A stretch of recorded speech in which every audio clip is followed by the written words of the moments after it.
We now like to talk about laminitis, which is a plague of the equine population. If you can see in this good foot, this is the pedal bone here, and it's attached to the hoof wall here by laminae. In this horse, which is or was a laminitic, you can see how the pedal bone has torn away from the hoof wall and started to push on the horny sole. Now, there's three things you need to know about a laminitic. Is you need to remove leverage forces. That's the leverage on the toe, so because this is unattached, it will pull the wall further away from that pedal bone. Secondly is pressure just in front of the point of frog where the pedal bone is resting on the sole. And third, because it's no longer attached here, it's the pull of the deep digital flexor tendon. These are the three forces we try to remove when shoeing a laminitic. When we were first apprentices, this was regarded as a modern laminitic shoe. As you can see, it's thinner at the back than it is at the front. It's deep seated so that we've got no sole pressure. And the idea was, because we know the pedal bone rotates like that, to have a shoe thinner at the back than the front, we could de-rotate the pedal bone. And this was the standard shoe used for laminitics. In the 60s and 70s, or late 60s, early 70s, this shoe was revived. It's called a heart bar shoe, and it was revived by the late great Bernie Chapman.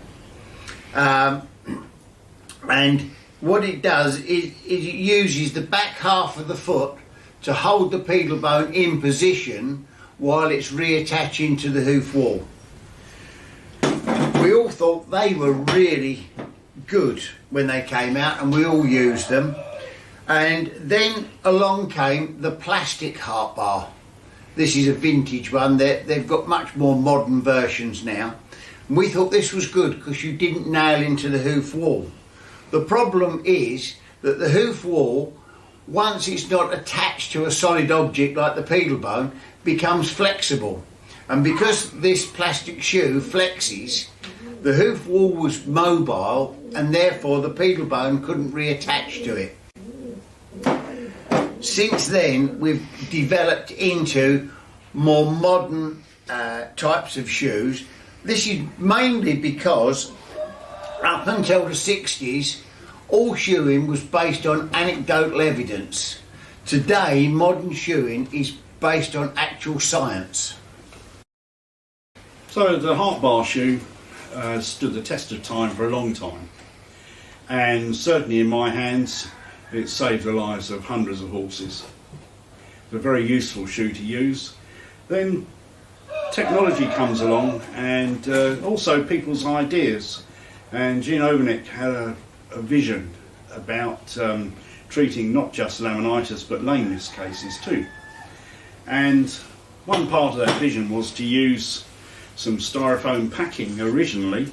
This is a styrofoam, it's a 2-inch or 50mm styrofoam block, and this came from a woman up in the mountains where she had a laminitic horse, and she had no way of getting anybody there because they get snowed in during the winter. So for 3 months every year nobody can get to the property, and she phoned Gene up and said, well, what do I do? Well, Gene said, what have you got, kicking around? She found some styrofoam from packing that she used to, it was packed around her fridge when she bought it.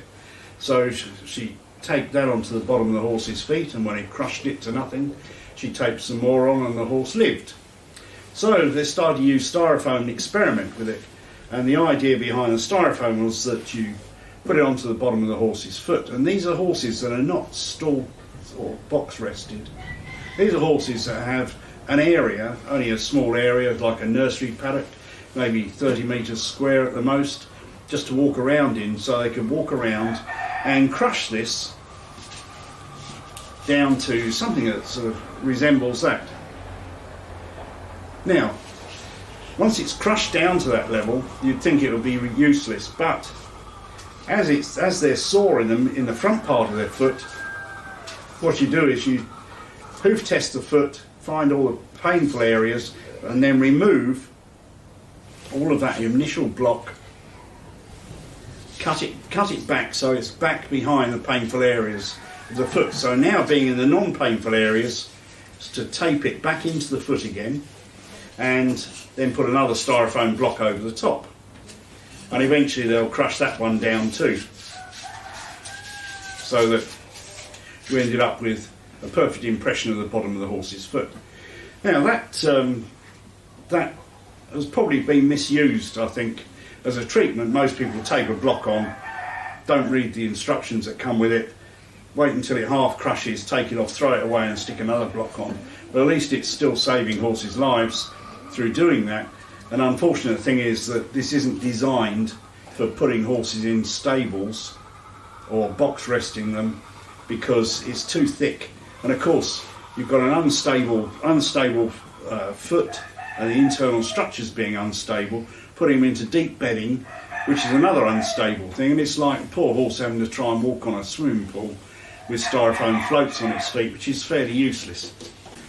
So we developed different ways of dealing with things, and as horses are supposed to be in on box rest, we've got some pre-cut tape-on pads, which each size, although it's the same colour, has a slightly different density.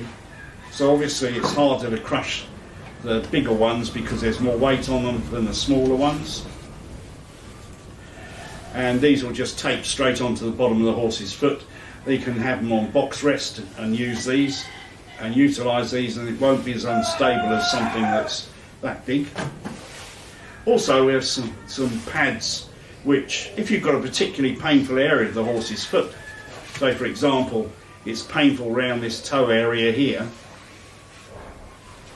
we can get one of these sticky pads and cut a hole out of the painful area, stick it on top of there, so actually you then tape it onto the foot so that you've got no pressure around the painful area on the foot, and yet you've still got all this loading you can use. And it seems to have been the most successful way of treating these on box rest.